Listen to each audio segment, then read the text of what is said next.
now. Very good. We are ready. Well, hello. Hey, Blade, how you doing? Hey, Jon Anderson. So very nice to hear from you. Cool. Hey, what town are you in now? Are you in the United States or are you across the water? No, I'm in Los Angeles. I actually live about 3 hours north of Los Angeles. Okay, what town is that? It's sort of near San Luis Obispo. Wow, well, that's a really beautiful part of the area then, I think. They say it's the happiest town in America. That's fantastic. Okay, man, well, congratulations. You have all kinds of new stuff.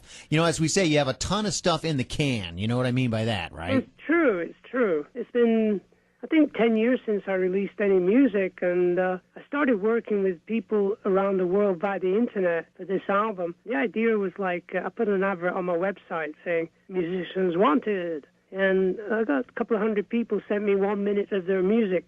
So I picked out a couple of dozen really good people, got back in touch with them, and just said, send me some music, let's work. So you had them send MP3s? Exactly, yeah. Just generally the music would come, and it's sort of really good music without a song or a lyric or anything. So I just sit back and listen and start singing and write lyrics and then write the song and then send it back to them and say, hey, guess what? This is what we've come up with today. And you finish up by doing, you start doing 2 or 3 songs a week. After a year, you've got a lot of songs. Mm-hmm. And you start working on them and deciding, well, maybe there's an album here, and I finished up with 3 albums worth of songs. So I'm going to put one album out every 6 months or something like that. How about that? And so you find that, wow, I don't know if I've ever known anyone's ever done that before. And so you could just listen to a 1 minute MP3 possibly, and then you know who it is? Actually, you know probably within 20 seconds whether the music sounds good, it feels good, and the chords are really hitting the spot. And you know that the guy's got something, and you just get back in touch with them. So did you know any of the guys at all? None of them? No, not at all. It's kind of funny because, the first song on the album is called New World, and the music was this guy called Jamie Dunlap who writes music for South Park. and he just happened to be a fan. He heard about my call on my internet, on my website. So I think the deal was, if people are going to reply to me, they know who I am, they know the kind of music I like, and they're fans of what I've done. So it's like a plus for everybody you work with. They want to work with you, they're excited to work with you, and they're thankful. And I'm thankful as well, you see. I do see that. I think that's a fantastic idea. Yeah. Well, okay, so it's Jon Anderson, Survival and Other Stories, and it's very nice sounding. I heard that, and so I guess you're happy with it. And I'm just wondering if you're going to go out this year. Are you going out this year or 2012? Well, I actually do a one-man show at the moment, which is just me and a guitar and a dulcimer, and I actually play a song on ukulele. I play the piano, and I sing all the great Yes songs and John and Vangelis songs, and a lot of new songs. I sing a couple of songs from the new album, and that's what I do at the moment. As for next year, who knows?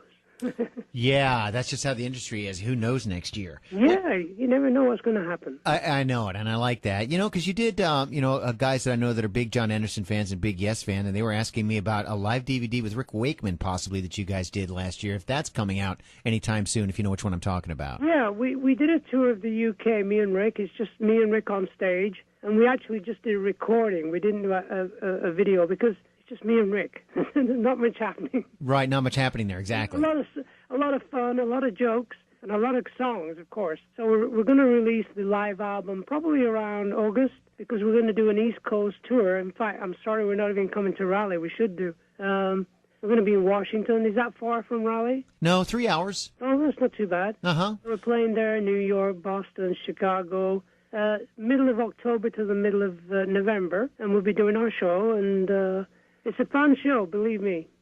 We, animation tour, Jon Anderson. Wow. Wow, it's right. I mean, that was 1980 possibly? That's amazing you remember that. Yeah, well, that was here. Whew.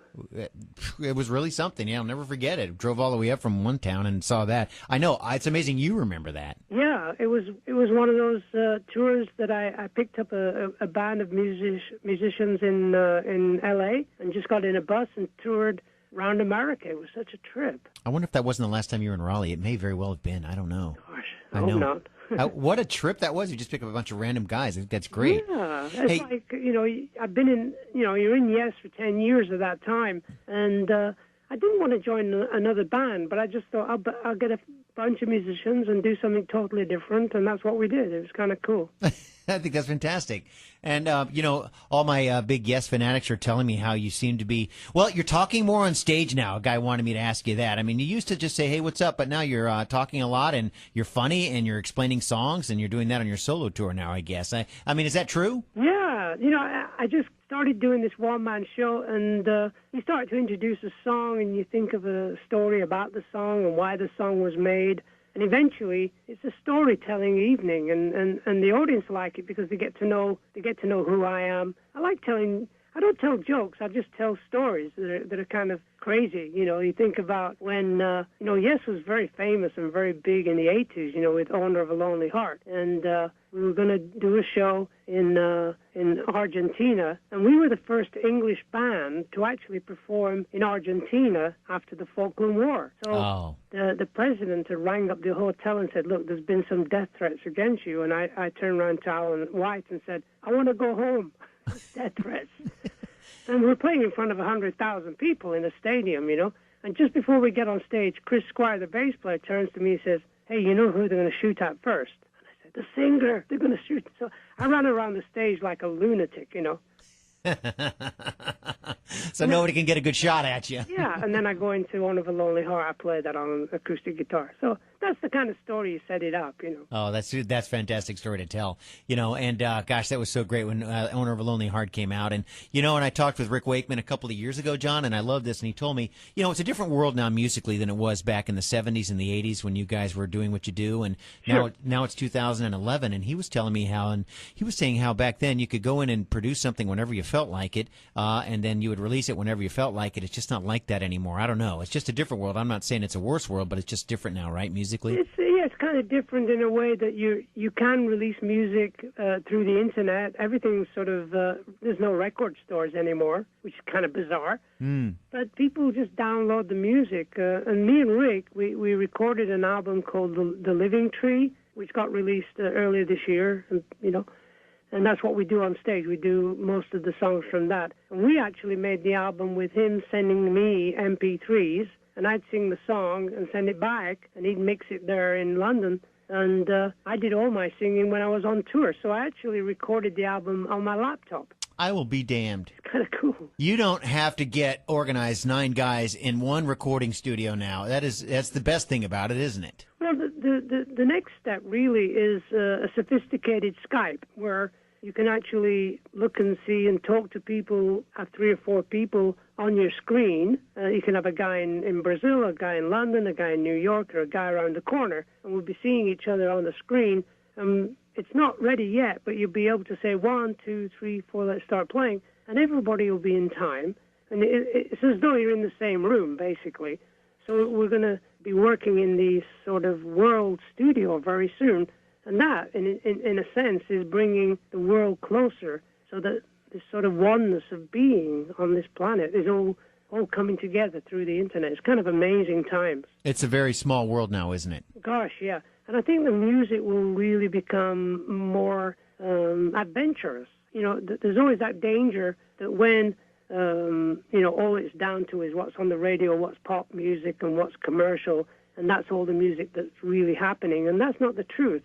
Pop music and commercial music is only maybe 10% of music. There's great music out there which is very different, very adventurous, and there's a lot of young kids who are so damn good musically as well. Because I've been touring with the School of Rock, which is get these bunch of kids together. Kids, you call them teenagers, Right.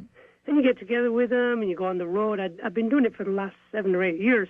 These young people, they just love the classic Beatles songs, Yes songs, Zeppelin, Nirvana, What's Happening Now, Foo Fighters, and all that kind of stuff.